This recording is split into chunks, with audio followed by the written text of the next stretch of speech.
Deepwater Legends is presented by Magic Tail Outfitters. Precision tackle for legendary catch. Meet Captain Mike Abel, the heart behind Haddrell's point tackle. Charleston's premier destination for all things fishing.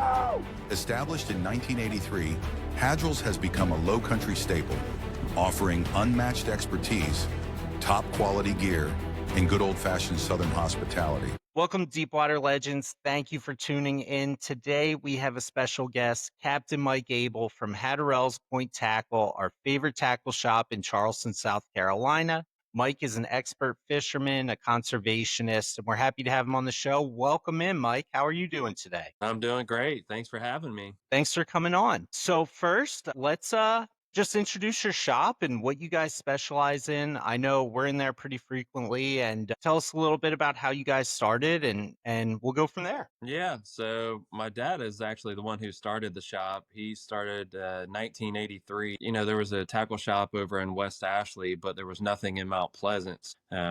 He decided he was going to, after working other jobs in the past, he decided he was going to open up a tackle shop in Mount Pleasant. And so he started the shop where it is today in September of 1983. So I guess this September will be 42 years. But yeah, Dad saw a need, and so he opened up the shop. And, the Mount Pleasant store has obviously been here since then. In 2007, he ended up buying two other fishing tackle shops, the Real Johns and Barton and Burwell. We bought both of their inventory, brought a lot of their employees on, and opened up what is the West Ashley store today. That was somewhere in 2007, I believe. And then 2016 is when we opened up the fly shop here next to us in the Mount Pleasant location. So yeah, it's been a busy few years for Dad, but and for us now, I guess. What kind of products do you carry at Hattarells, so our viewers know? Well, that's the thing is we've always tried to offer a little bit of everything, whether it be freshwater stuff. We key in on saltwater, inshore and offshore. With the addition of the fly shop, that really that allowed us to expand in that category. For the longest time, having it all in one location in Mount Pleasant, it was tough. Space is tight as is with what we have now. So, opening up the fly shop really allowed us to further the products that we carry really on both sides.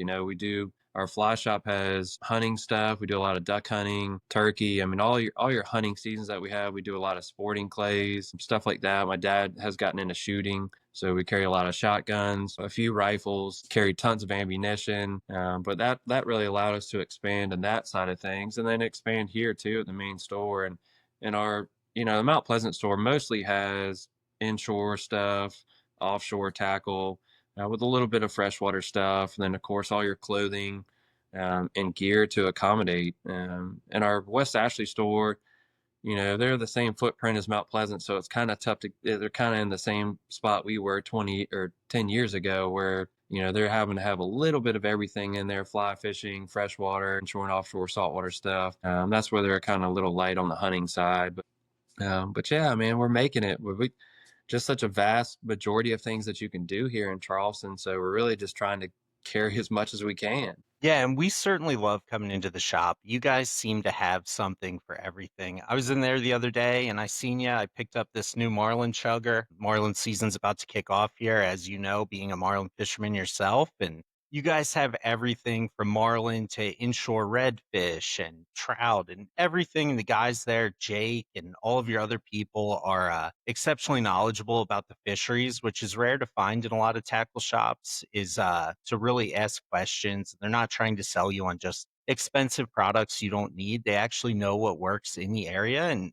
can lead you in the right way. Because we all kind of hate walking into like Bass Pro and you have a person that's probably never been on a boat trying to tell you like, oh yeah, like this is going to be a great DTX for catching inshore redfish. And you're like, like maybe our conversation's over right here.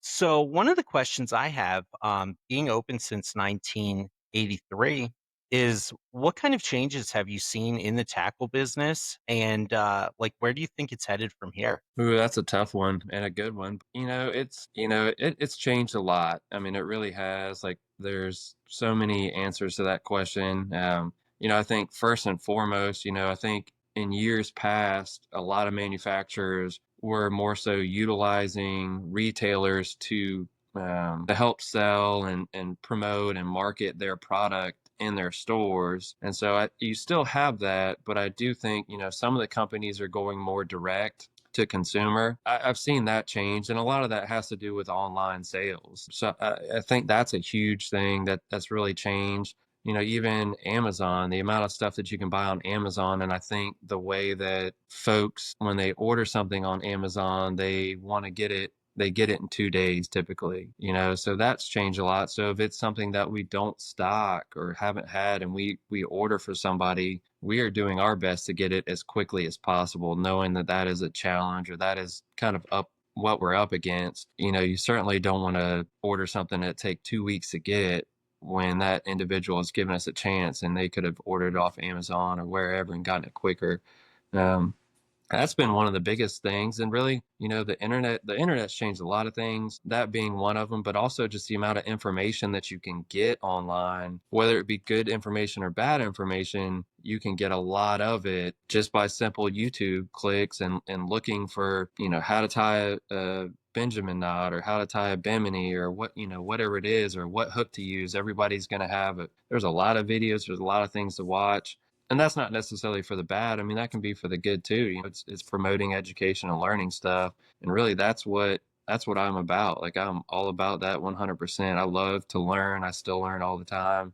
So that's one of the big things that it's kind of changed. We've seen more of a direct to consumer, where sometimes that does take some of our business, which is part of life, I guess. But the online sales, that's why I'm just such a huge advocate for trying to buy local, no matter what it is. A prime example was my daughter wanted a purple basketball for Christmas one year. There's not too many purple basketballs at your Dick's Sporting Goods or your local sports shop. So, in that case, yeah, we use it. But other than that, like, I really try and keep it home. You just got to keep it local. And so we really strive to do that. So as far as where it's going in the future, that's a tough one. I mean, I think technology is changing hand over fist. Like, it is. The AI stuff, just everything is pretty wild, and it changes the way we fish. It changes a lot of things, the way we learn. It's a pretty wild. It's almost kind of scary thinking about it.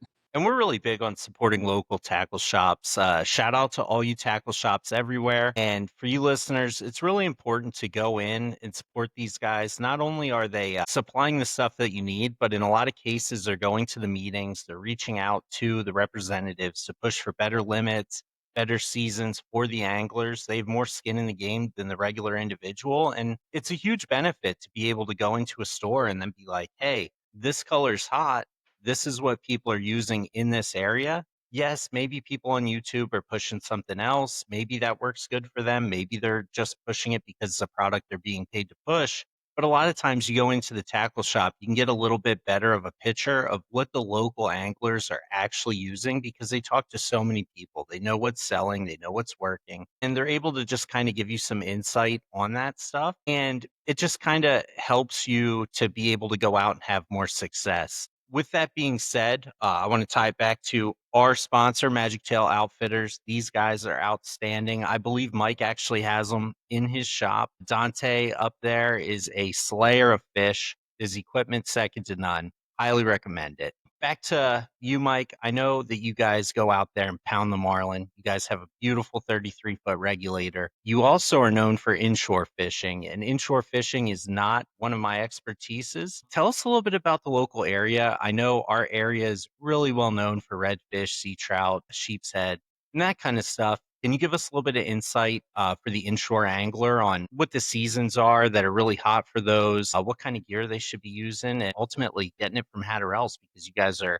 stocked up with everything to the max. You guys have more gear than almost any tackle shop I've seen, especially your size and Yeah, unmatched in the local area. I appreciate that very much. Our inshore fishery, I mean, we really, in the seminars that we do, that's one of the things we talk about is like, hey, you can fish inshore year round.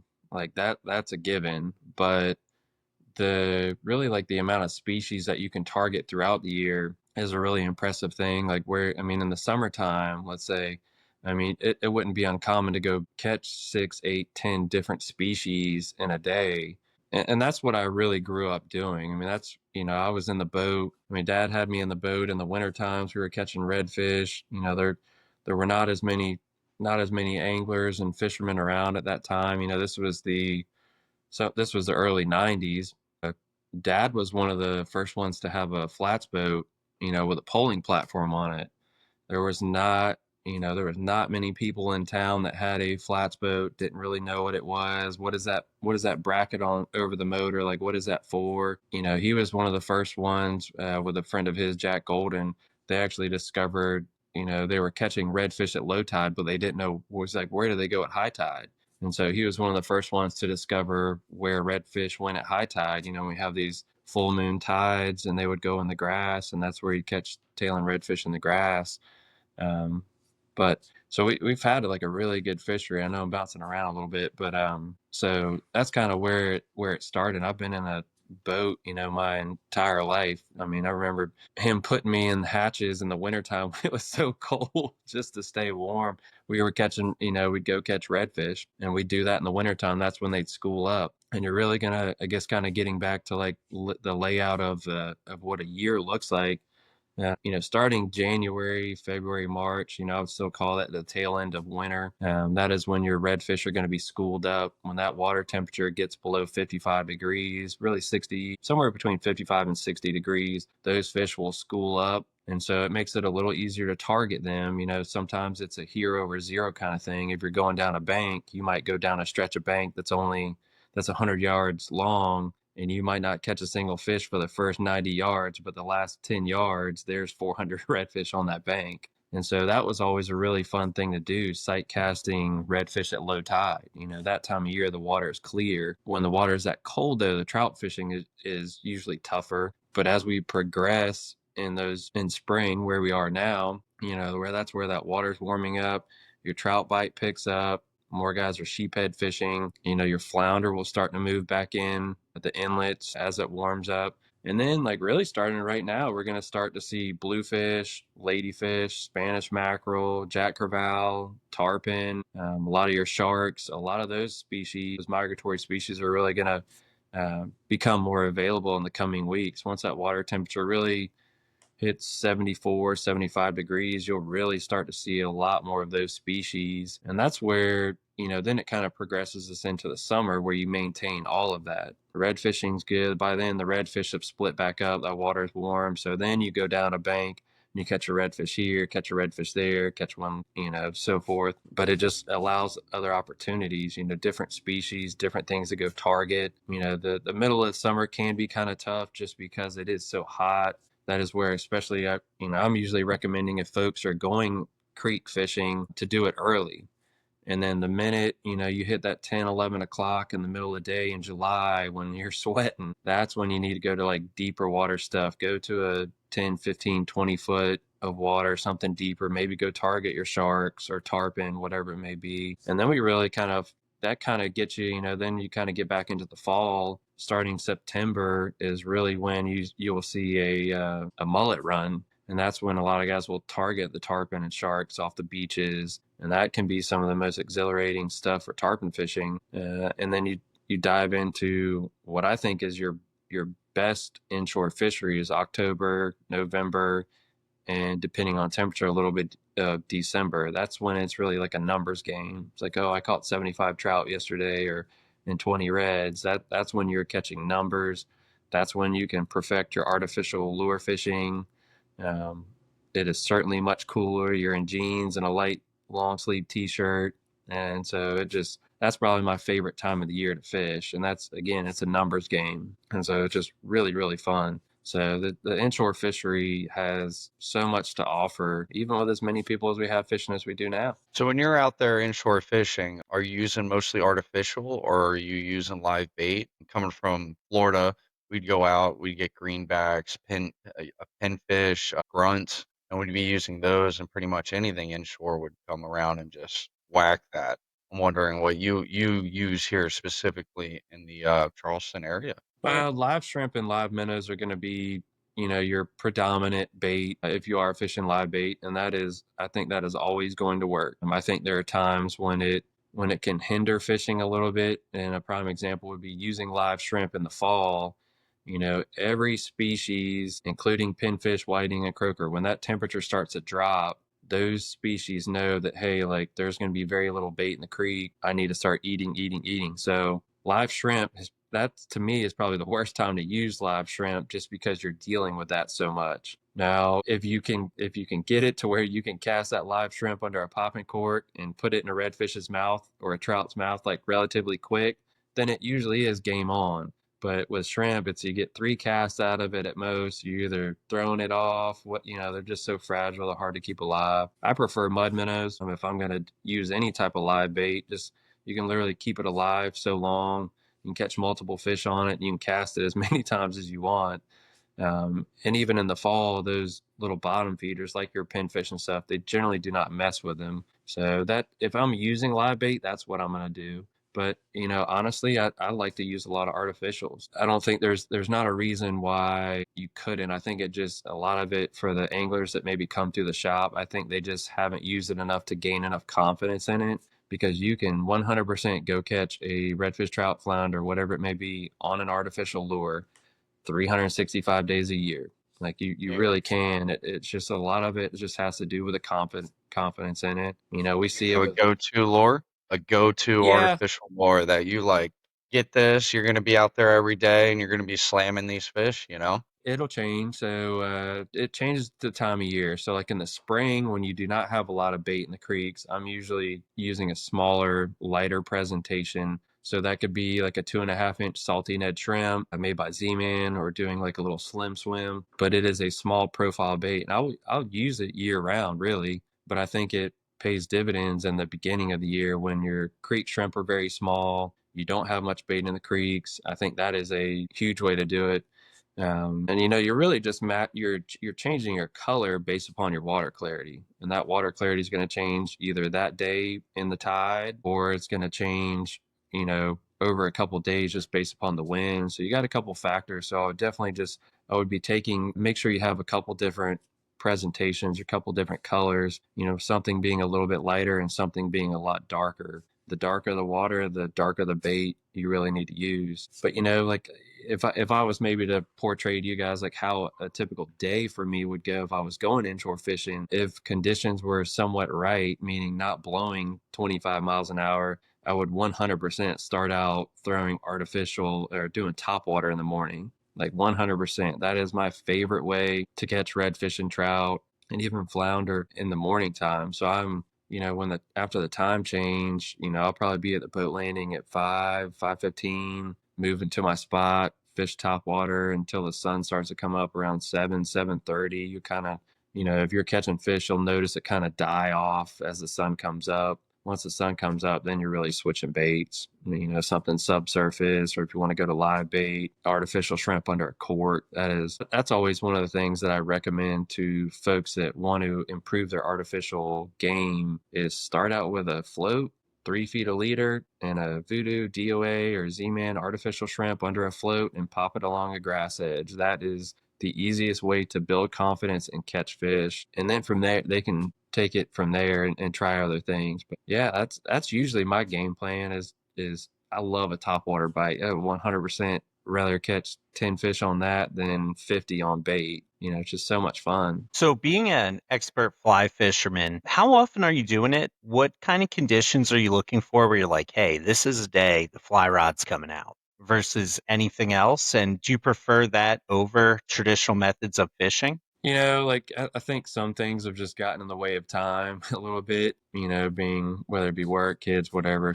stuff like that. So I haven't put a focus on it as of late. I love it though. I mean, it really is a lot of fun. I mean, to me, if I'm going to go throw the fly, a lot of folks like doing it. The whole point to a lot of guys are doing it with sight fishing. So I think you'll see a lot of folks doing it late fall, basically October.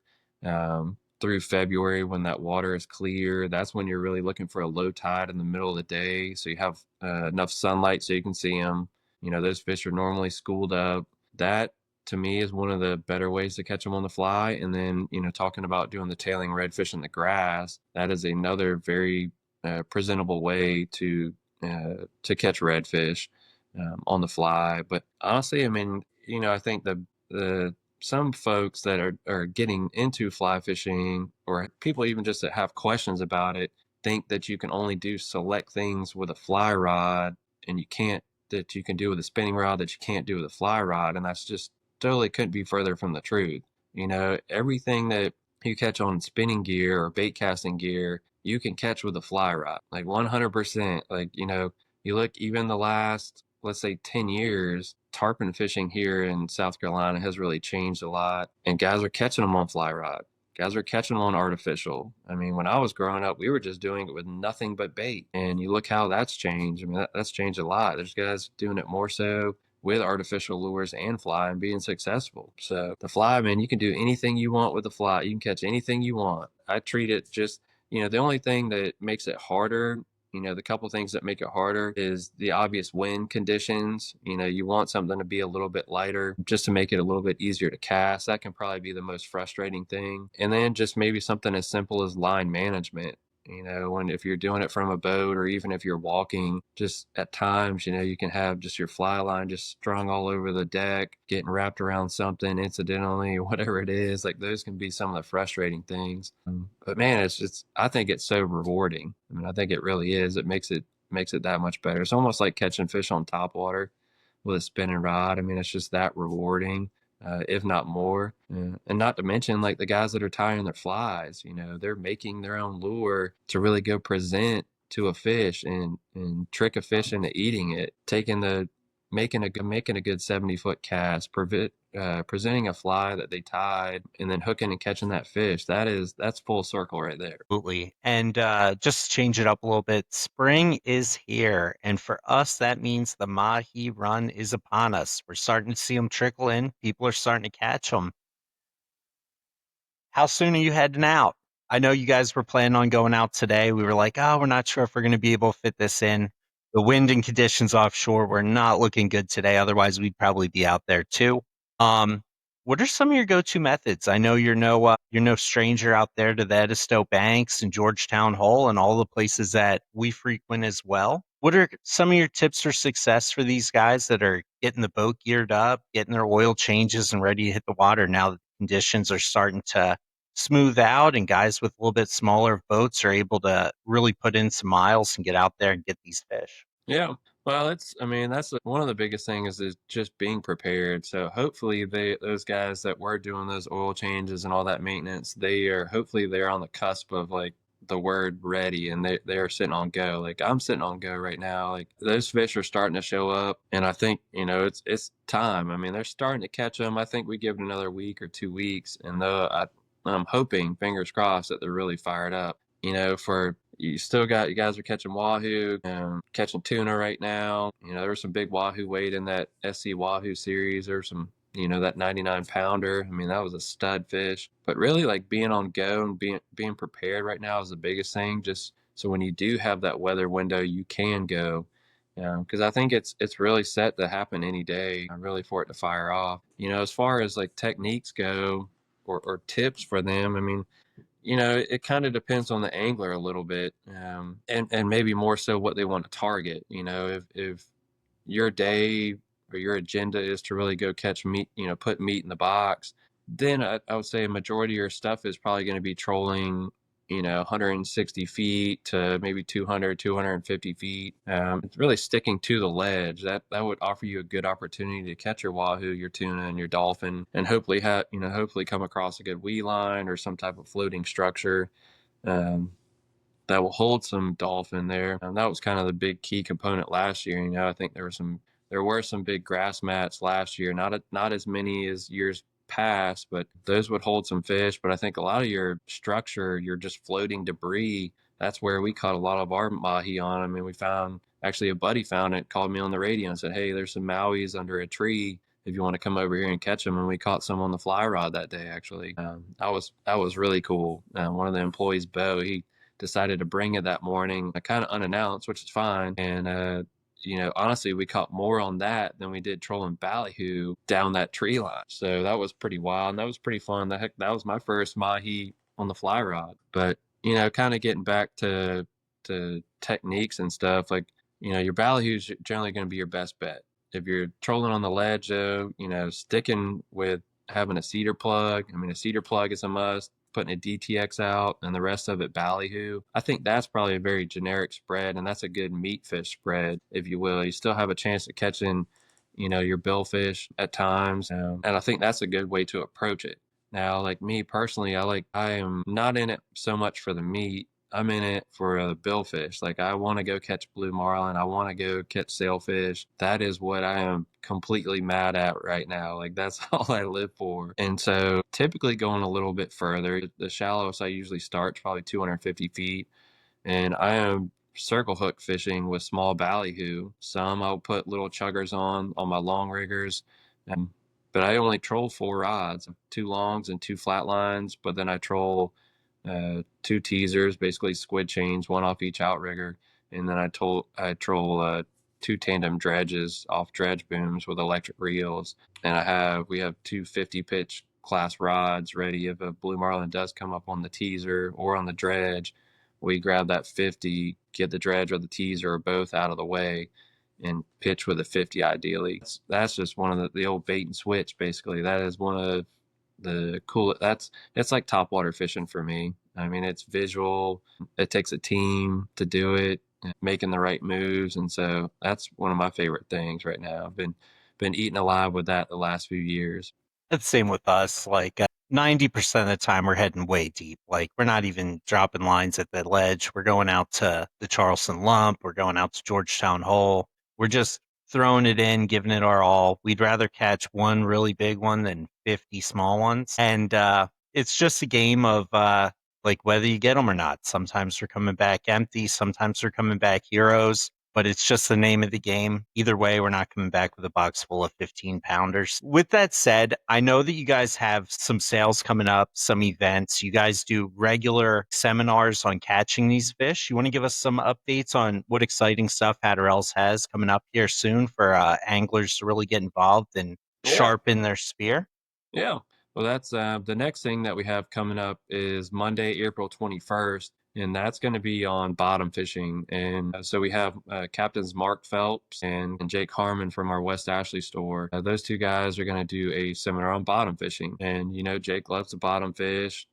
He is eating alive with it. And I And think he's excellent at it. We're actually going to have him on the show later on in the season, and we're really excited about it. I know he's just a hammer out there for vertical jigging, bottom fishing, everything to do with that, and just an excellent guy. And being able to go into the store and get some of his insight and being like, hey, like this jig is great, but like this is the one that you want is something that you just can't get online a lot of times. Like, sure, you might be able to reach like a help button or something, but they're not really as familiar with like exactly where I'm going. And a lot of times you reach out to these guys in your local tackle shops, regardless of where you're located, and you might have a game plan and be like, the SST charts are telling me to go here. This is where the ledges are. These are where the reefs are. But they might be like, hey, like that's a great plan. But like I was out yesterday or my customer was out yesterday. They were over in this general area and they just killed it. And by using that information to kind of adapt your game plan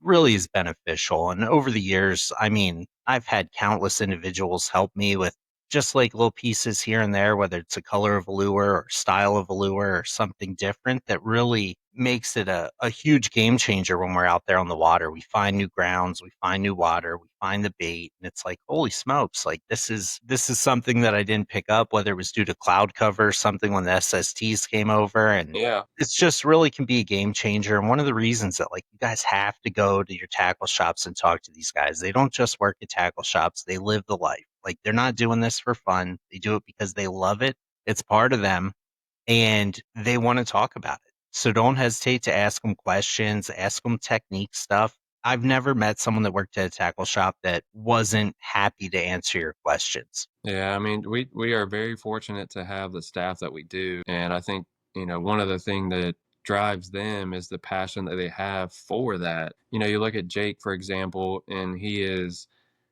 passionate about fishing to begin with. Like in general. But when you bring up talking about bottom fishing and jigging and stuff, that's where his expertise is. He loves that. I've learned a lot from him. And we're very lucky to have folks like that, they may have some type of specialty. It's not that every single employee that I have, knows everything about the fishing industry, but by and large, we've got an employee that has a specialty maybe in fresh water, but loves to do saltwater stuff. And so, when we're a well-rounded group basically. And so, very fortunate to have that. And that's where it comes in. And that's where, Jake has been wanting to do a seminar. And so we put this together. This will be his second time doing it. He just helped me with the offshore trolling seminar that we had a couple weeks ago. But we do. So the seminar is Monday, April 21st. It's going to be at our Mount Pleasant location. It's at 6:00. It's free. We just ask that you call and sign up just to RSVP so we can put enough chairs out. But yeah, I mean, it's, that is one of the ways that we love like reaching out to the community, man. It just is teaching what we know. And we don't do it. This isn't just like a sales technique. This is like, we want to help the folks, pick up a tip or better their bottom fishing in this particular seminar. And we've got two great guys doing it. Mark Phelps has been a local charter captain for probably 20, moved to Florida, has some experience there as well, and came back. But he's an excellent guide. He's been doing it a long time, and the thing I like about him is, I don't know if analytical is the right word, but he's very precise and very, he pays attention to the details, and he really looks at how things work. And so he is another great resource for information. And, like getting back to what you're saying, like firsthand knowledge cannot be beaten. Firsthand knowledge outweighs everything. Like you can look at their sea surface temp, like you said, you can say, hey, this guy caught redfish on this plug 2 weeks ago. But the individual that was out there the day before catching them on this, like nothing can beat that. Nothing will beat that. So that's why, it's a good thing. Everybody that we have, they fish and they're passionate about fishing. And so when they're not working, they're going. Do you guys do anything for the kids? Any seminars to teach kids and get the youth involved into the fishing community? Because that's always a wonderful thing, man, is getting the kids involved, teaching them the rigging, any setups, anything. Yeah, we have over the years, and we've actually used some of the kids, not necessarily that worked here, but some of the guys that would come through the shop and, kind of pick out some of the ones that I felt like would be maybe a better teacher. So then that way it was coming from someone closer to their age. But yes, we've done that in the past. We did the fishing expo in January, and that's where we typically utilize the South Carolina Department of Natural Resources. They did some a seminar on kids fishing and really showing how to tie knots and things like that. And then we've done some after school programs, where little Timmy gets out of school at 4:30 and runs down to the dock. His mom and dad bring him down the dock, and we fish, for an hour and a half at Tuesday afternoons, and that was always fun. We've had some good stories from that stuff. We had two guys from the shop, running that class, that course, if you will. And our first class, we thought like, oh, we're going to, have these kids sit down for 20 minutes. We're going to teach them about conservation and all this. And Mr. Allen and Bo that work here, they did the classes. And at one point, one of the kids said, "Excuse me, sir, when are you going to be done talking so we can go fishing?" So I like his style. we quickly learned that after a 10-year-old's been in school all day, he really probably doesn't want to come learn, sit down. He wants to go fishing. So as they ended up fishing, we would kind of mentor them and teach them. And as we catch fish, just kind of show them how to release it and how to unhook it properly and things like that. But that was a pretty good, man. Those kids were just ready to get out of class and go fishing. So that's pretty exciting. It's awesome. And after these seminars, the great thing is that people can gear up. And I know you guys have a big sale coming up Yeah. shortly after the seminar. If you want to plug that and let us know a little bit about what's going on there. I know we're always looking to gear up with more gear. You can never have enough. I mean, my wife thinks that I have enough. Hate to tell her, but it's going to be much more. It grows every year. It happens. That's why a lot of guys pay in cash, and that's I'll give out all those tips. Do you guys do the different receipt program? You only pay $200 for this. That's it. Well, like one of the pro tips is like you leave the house with a rod or two and come back with 3 or 4, and it's not very well noticed when you come back with 4 instead of the 2 you left with. That is a pro tip. I like it, and I will be doing that. But no, so we've got a seminar, or excuse me, a spring sale. That's going to be April 25th, 26th, 27th. That's Friday, Saturday, Sunday. So just under 2 weeks away. Looking forward to it. I mean, the idea behind it is guys can gear up, guys and girls can gear up. We're doing some clothing on sale. I think we've got the clothing at 25% off. We've got all tackle boxes and bags at 15% off. We just started carrying a new roto molded cooler, just like your Yetis and stuff, but not the same price. We've got a 25 quart cooler in that's going to be 20% off. We are doing a Mahi trolling outfit, a TLD 25 with a billfisher rod. That's going to be, I think, just under $300, and we're spooling it with free line. And then what else do we have? We're doing half off Berkeley Pro Spec Mono spooled on your reel. So whether you bring us one or buy one that weekend, we'll spool it at half off. And then we're going to have, I tell you, like, we don't have it advertised, but in the coming weeks on our social media, I think we're going to release it. We're going to have a lot of other really good in-store specials to accommodate with what's going to be in the ads. I'm probably doing some battle combos on sale. What else were we talking about? We got a lot of tools in the shop, pliers, braided scissors, things like that. So we're going to do some pretty steep discounts in store. So really they're going to have to watch the Facebook page or come to the shop to check it out. But that's going to be at all locations that Friday, Saturday, Sunday for our normal business hours. The sale is awesome. I think it's also important to mention, like, from me personal and my observation of your store is there's not really lots of markup or anything. Everything seems on point with everywhere else. And in addition to that, you guys are very close to the boat ramps. I know your West Ashley location's right there near Wapoo Cut. Your Mount Pleasant location's right near Shem Creek. It's so convenient. Just swing in there, whether you have the boat or don't, depending on the boat. Yeah.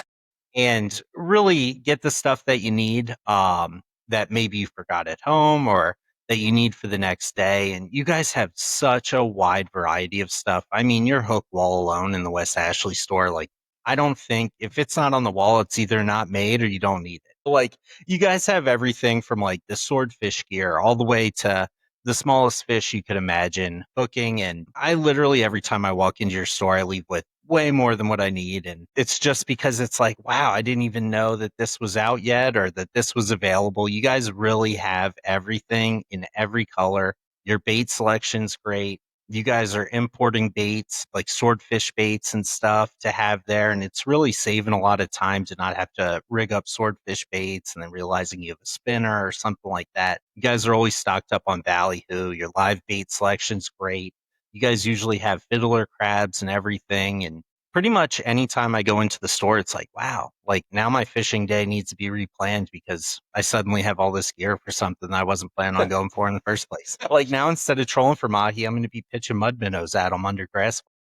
Well, some guys have done that, like in the latter part of the year when they are sometimes hard to get them to eat anything, they'll do that, instead of chunking squid and stuff, they'll take mud minnows or little baby menhaden and stuff and do that. But you're right, and I appreciate So it. up north, our fishery's a little different. I fish a lot out of New Jersey in the canyons, specifically for like tuna and marlin and stuff. And that's one of the day savers, the mahi. They just congregate around the crab pots, and rather than trolling for them, we always just pitch to them. And I know when I'm fishing with guys out here, they always think it's weird. They're like, "Why are you busting out the spin gear?" It's like, because we're gonna pitch at this grass flat. Just get a whole bunch of them quick. We don't need to pull and waste a bunch of line and trolling gear and get grass tied up in our spreader bars and daisy chains and stuff like that. We could just make Yeah. quick work of them, toss out the Stella and just put the heat on them. That's where I need to get a little better about that. I usually do not bring like a little spinning rod or pitch rod. And there have been many a days where we pull up,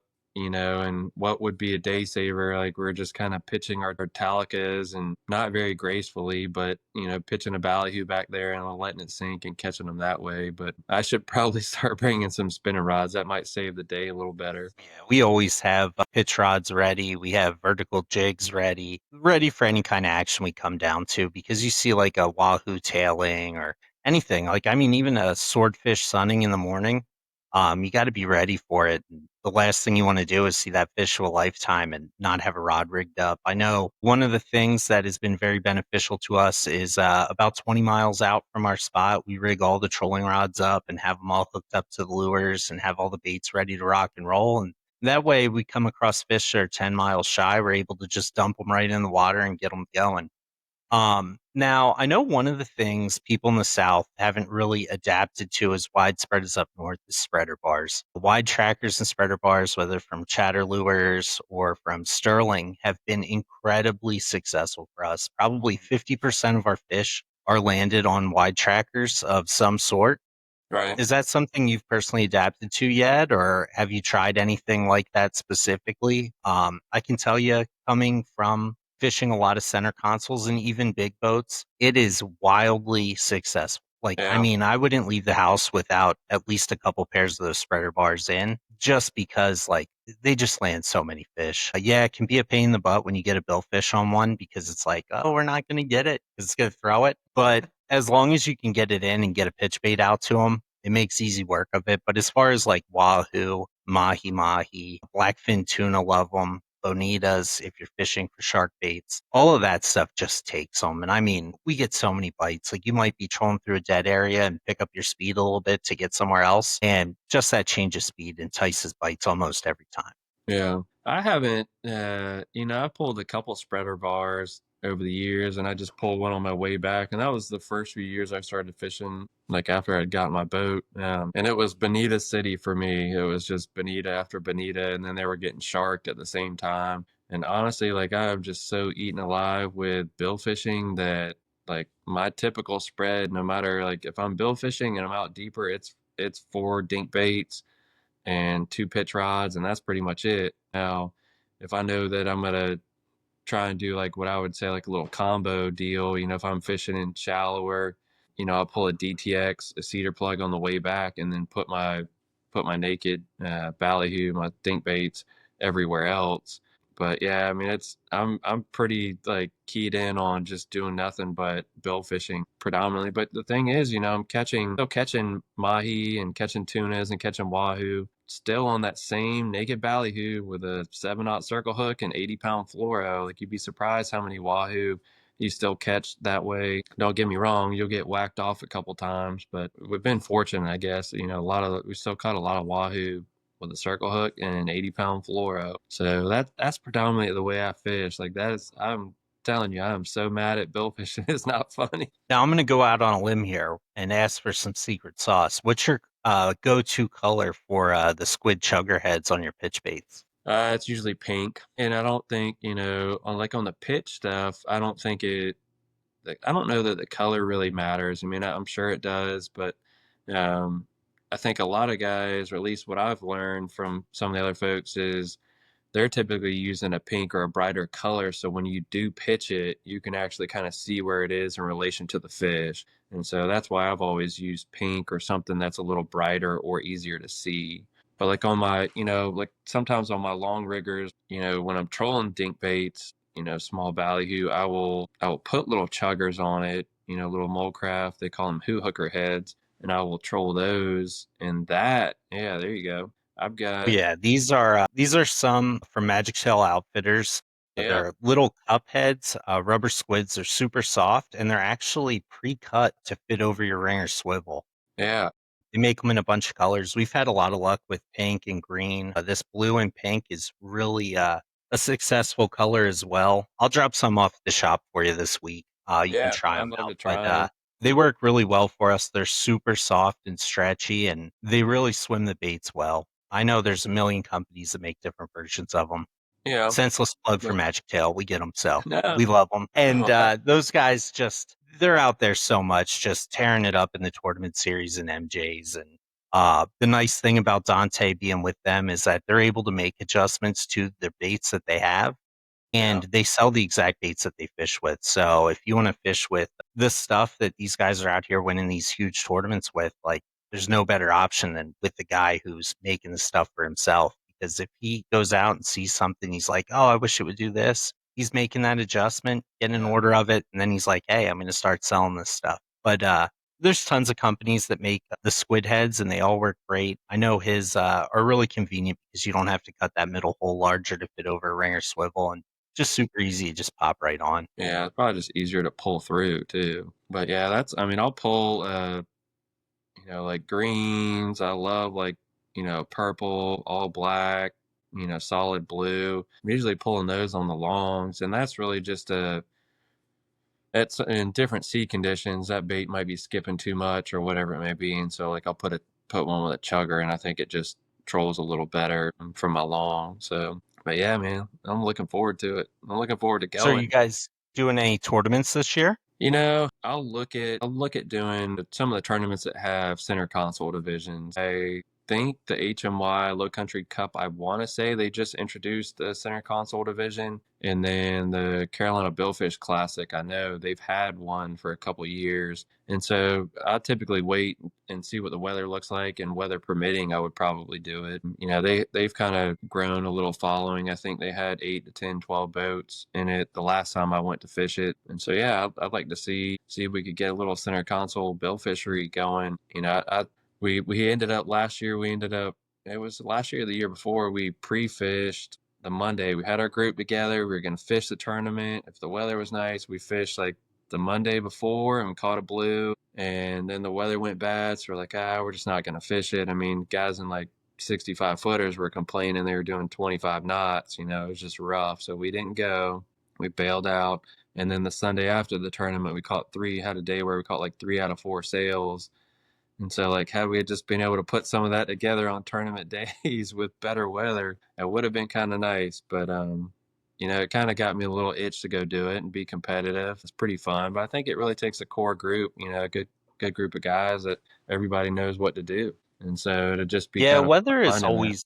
weather's always one of the toughest parts on when you're competing against larger boats. But now with the availability of sonar like OmniScan and stuff, it kind of changes the game even more. These guys are able to scan such large area, and yeah, it can't make the fish bite, but they can tell where the fish are, and that's half the battle. It is, and that's where, I haven't really wanted to get into a tournament where I'd basically be competing with those guys. And I think that would make matters extremely tough. So just getting into like the center console side of it, I think would be fun for me. I realize I'm the small guy in that market, and I'm okay with that. I've had some successful days, and I mean, really, the big thing about it is just going fishing. It's fishing at the end of the day. It's supposed to be fun and enjoyable, and just doing it with with my friend, and that's what I like to do. And now, one of the things being a tackle shop in the area, you guys probably deal with tons of charters in the area. I'll give you a minute to talk about some of the ones that support you to support them back. A lot of our listeners are from all over the world and coming to Charleston as a vacation destination. They're interested in finding a charter to go out and fish with. And give you an option to mention some of those guys and really give Yeah. back to them for all the support that you get from them. Yeah, well, I mean, we do. Like, there is a huge list. I mean, there at least the on the offshore side, there's not has not been as much, but you've got your Chase Edgren with Last Cast, Triple Net Charters. He's been doing a lot of walk-on stuff. He's a really good buddy, just an excellent guy, and just fun to be around. Even if the fishing were slow for whatever reason, excellent guy. Highly I'm sad recommend to see doing. him move. And What's that? thank you, Yeah, Chase, for connecting us. And I'm sad to see him move out of the area. Hopefully, he's coming back often, and we get to see him more often. I really yeah. enjoy having him on the show and knowing him as a guy and a friend, and excellent guy. Yeah, I mean, he is, and it is like it hurts to know that he's leaving in a few months, but like the good thing I think is the plan is for them to come back, and I know he'll come back and visit, and we'll probably plan a trip somewhere together and go fishing, meet up somewhere, and I'm sure if Lance takes a boat somewhere, we'll hopefully meet up and go fishing. So it ain't like it's over, but I just won't be seeing my buddy like every single day. But yeah, he's a really great charter captain. You've got others like Ren Fogel. He's been doing it a long time. You've got Johnson McCurry running some center consoles.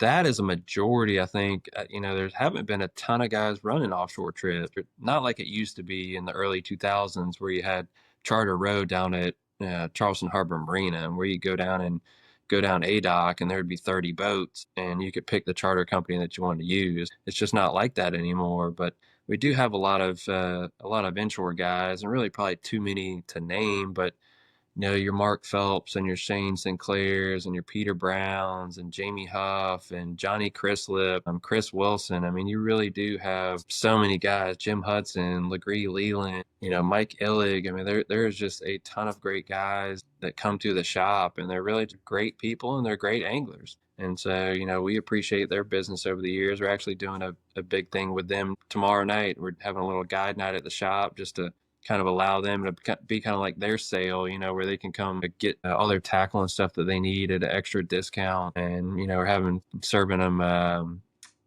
wings and cold beer, and we're serving them home team is what I was trying to say. So we're having food, and we're just going to have a good time. We've invited them all to come. It's a little private deal right as we close tomorrow night. And so I hope a lot of them will take advantage of it. But it's definitely a good group to work with, and there's a lot of them. And I really say, like, call the shop. It would probably be the best thing to do. And if you're looking for a trip, call the shop or look one of those guys up, but call the shop and say, hey, this is what I want to do. I want to fly fish, or I have 4, kids under the age of 10. I want to take them fishing, and we can really push you their direction as to who would be best for that. Fly fishing, near shore, offshore, whatever it may be. We see these guys day in and day out and kind of really know what they specialize in. And so that gives us a good opportunity to be able to send them a certain direction to the best individual we see fit for that. And as the show grows, we hope to cover many more fisheries and hope to have some of those guys on the show to talk about what they do best and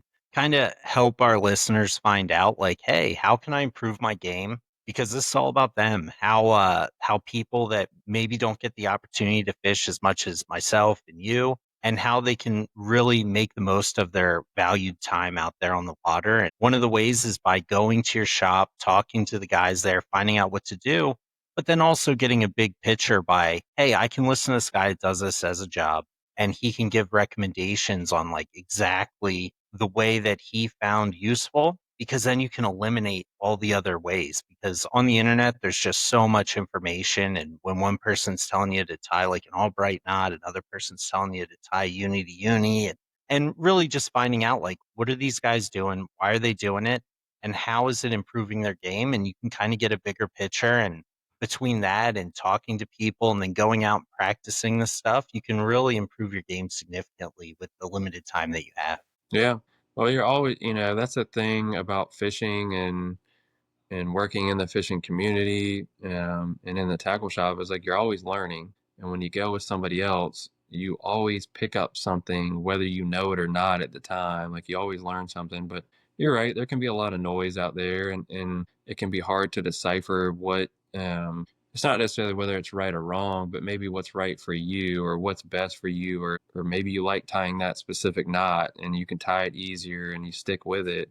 And that's the way, that's the kind of the way to do it. There is going to be 100 different ways to skin the cat, and it's just finding the way that suits your needs best. So, Mike, I know you're real big in the fishing industry. I heard you're into conservation of our fisheries, and I'm wondering what you guys do as your part in helping push that topic to other people. Yeah. Well, so I serve on the state board for Coastal Conservation Association, CCA, and we have for a long time. We sponsor, or we're big sponsors of the organization on a yearly basis. We, attend, of course I attend all the meetings and things like that, but really, I mean, it's just trying to be good, showing firsthand like good stewardship, like, and conservation. But I think the big thing is just being a part of it and doing it, and showing people how to do it, showing how to people to better handle a fish. I was at a DNR meeting the other night, and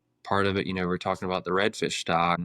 Part of it is talking about these breeding fish that guys are catching at the grillage and and deeper water stuff. And it's really about how to handle them. I mean, conservation obviously going to come in several forms, but as far as an organization that we support the most, it's CCA.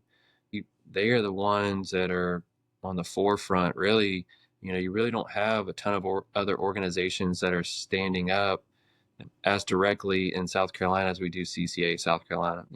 They are CCA started a topwater action campaign program in 2009, I think. And to date, I think they've recycled 87,000 bushels of oysters. And so, as you may know, like the oysters are a filter of the water. So it's in essence cleaning the water and providing habitat. And so that is a tremendous way, one of the ways that they support it, but they're also, obviously the DNR is the science behind all of it.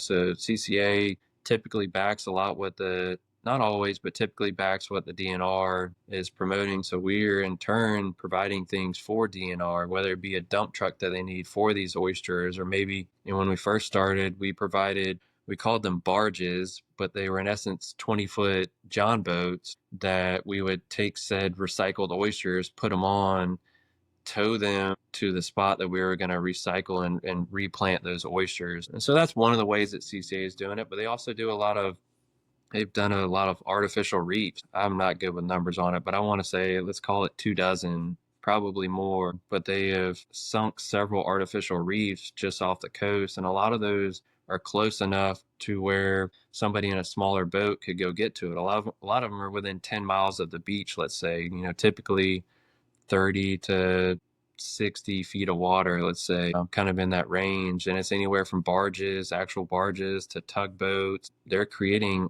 artificial reefs and habitats to better our fishery, and they're going to legislature and helping with different laws, as far as things come up, the flounder limits and what the redfish looks like. And so I encourage everybody to do that.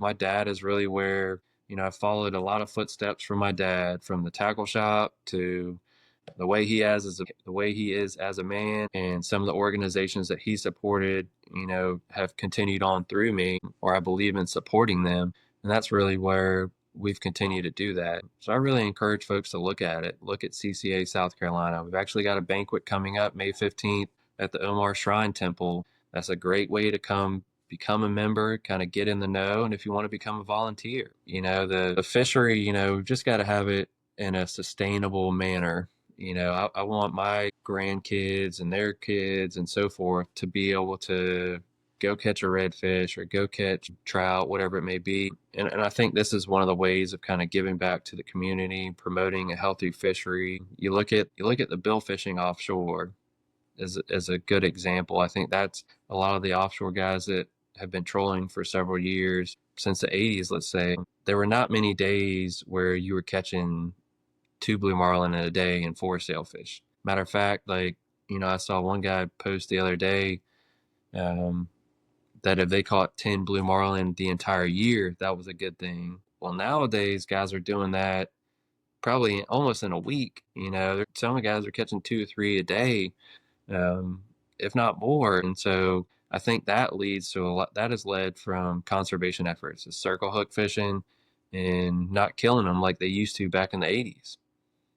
Conservation works, but it works because they need a bigger body in the organization to be able to go to legislature and say, hey, we need this fixed. Hey, we've got 30,000 members in CCA that all believe in this effort. Can you help do something?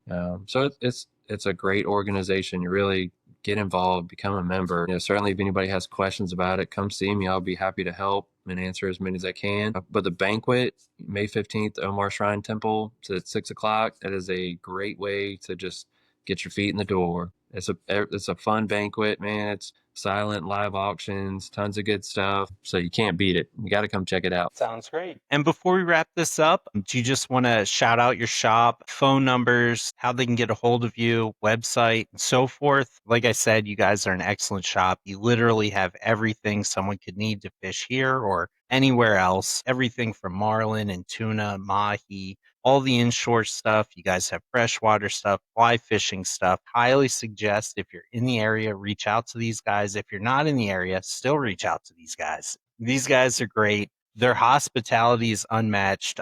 Like you said, where you guys are holding the dinner for the guides and a special sale, like I'd put that up against any website trying to do something like that. Like that's exactly why it's so important and critical. And you guys are such a critical part of the community to make sure that we're supporting, because you guys are real people. You're real fishermen. You're passionate about what you do, helpful, and conservation minded. It's super important. I know a lot of people like the idea of conservation, but they don't put the time or effort into it. And then it's important to realize that, like, you guys do. You're going to meetings, you're sitting on boards, you're going out there and really advocating for the fishermen and to make sure that this fishery is sustainable for the future anglers and to keep the sport alive. Because just like with hunting, less and less people do it every year, although sometimes it doesn't seem that way.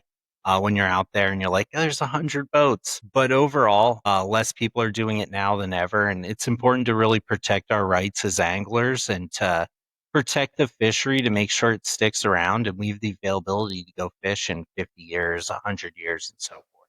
Yeah, well, I 100% agree with that. And I think, maybe one of the misconceptions with the conservation stuff is like some people take that as like, hey, they're wanting to close it down. They're wanting to shut this down, which, is not the case at all. It is really just to be a sustainable thing. And that's not, CCA is not an organization that wants to shut everything down. That is by far probably one of the biggest myths about it. It's unfortunate you have stuff that wasn't necessarily CCA related, but like your red snapper closure and things like that, that's all different organization. Mako sharks. Yeah.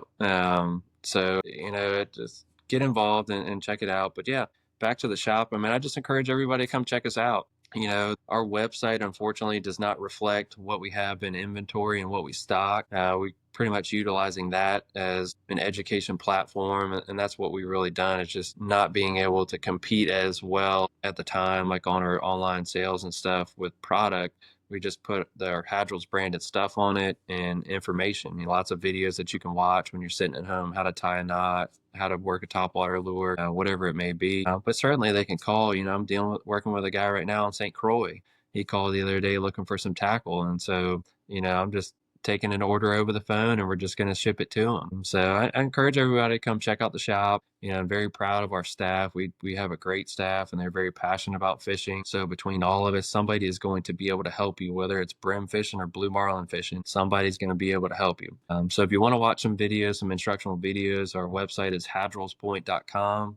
We have the Mount Pleasant location, which is 885 Ben Sawyer Boulevard, and our phone number is 843-881-3644. Then we have our West Ashley store, which is 47 South Windermere Shopping Center. And their phone number is 843-573-3474.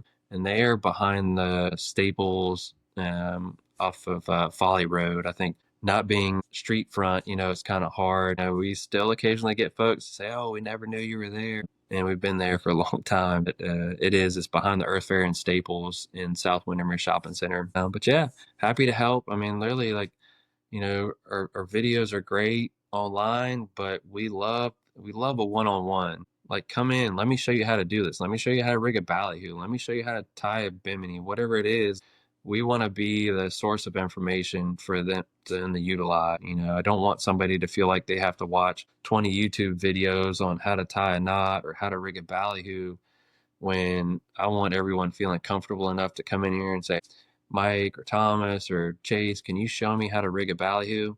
100% happy to do it. And that's the beauty of it, because you guys are out there actually doing this stuff that people can trust and rely on the information that they're getting from you, that it's true knowledge, it's legitimate, and it's proven to work in our area. And that's one of the things that you just don't get a lot of other places, is like, you guys literally see people day in and day out coming in there. You know what they're buying, you know where they're going, you know what they're catching. And being able to just give insight without necessarily blowing a spot out or something like that. Certainly you might get lucky and get some numbers, but even if you don't and you find out what the fish are biting on, what color and what general area, that's still a huge, huge leg up on just going out there and shooting in the dark for the most part.